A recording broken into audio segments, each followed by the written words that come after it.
Follow আপের যে বিষয়টির কথা আপনার কাছ থেকে শুনছিলাম, সেটি আসলে কতদিন পর্যন্ত ফলো আপে চিকিৎসকের আন্ডারে থাকতে হবে? হাইব্রিড ইউটেরাস বা জরায়ু টিউমার যেহেতু এটা কোনো ক্যান্সার না, আমি আগেই বলেছি, ক্যান্সারগুলো যেন আমরা লাইফ লং ফলো আপে রাখি।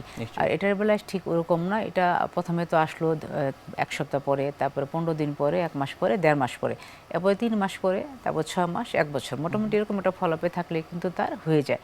আর তাকে তো আমরা আগে আশ্বস্ত করি যে আপনার এটা ক্যান্সার নয়।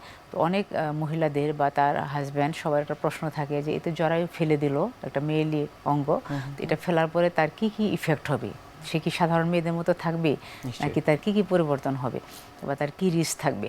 তো তাদেরকে আমরা বুঝাই, আমরা ডক্টররা বুঝাই, গাইনোকোলজিস্টরা, যে তার বেবি হবে না, মাসিক হবে না, কিন্তু সে স্বাভাবিক যে তার ঘর সংসার বা তার হাজব্যান্ডের সাথে দাম্পত্য যে ব্যাপারটা, এগুলো তার ঠিক থাকবে, কোনো অসুবিধা হবে না। অনেক ধন্যবাদ আপনাকে আমাদের আজকের এই অনুষ্ঠানে আসবার জন্য। আপনাকে ধন্যবাদ, এনটিভিকেও ধন্যবাদ। প্রিয় দর্শক, এতক্ষণ দেখছিলেন স্বাস্থ্য প্রতিদিন। কথা হচ্ছিল খুব গুরুত্বপূর্ণ একটি বিষয়, ফাইব্রয়েড ইউটেরাস নিয়ে। আশা করি আমাদের এই গুরুত্বপূর্ণ তথ্যগুলো আপনাদের অনেক বেশি উপকারে আসবে। অনুষ্ঠানের পর্যায়ে দেখে নেব কি থাকছে আগামী পর্বে স্বাস্থ্য প্রতিদিন অনুষ্ঠানে।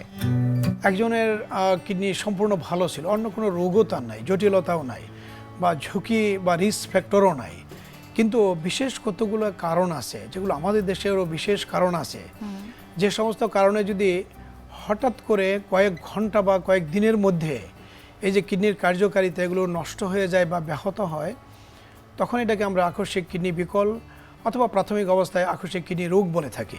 বিশ্বের যে কোনো প্রান্ত থেকে যে কোনো সময় আপনাদের পছন্দের অনুষ্ঠান স্বাস্থ্য প্রতিদিন দেখতে ভিজিট করুন আমাদের পূর্ণাঙ্গ ওয়েব পোর্টাল www.ntvbd.com-এ। এছাড়া এনটিভি সব জনপ্রিয় অনুষ্ঠান ও খবরের আপডেট পেতে ভিজিট করুন আমাদের ইউটিউব চ্যানেল ও ভেরিফাইড ফেসবুক পেজে।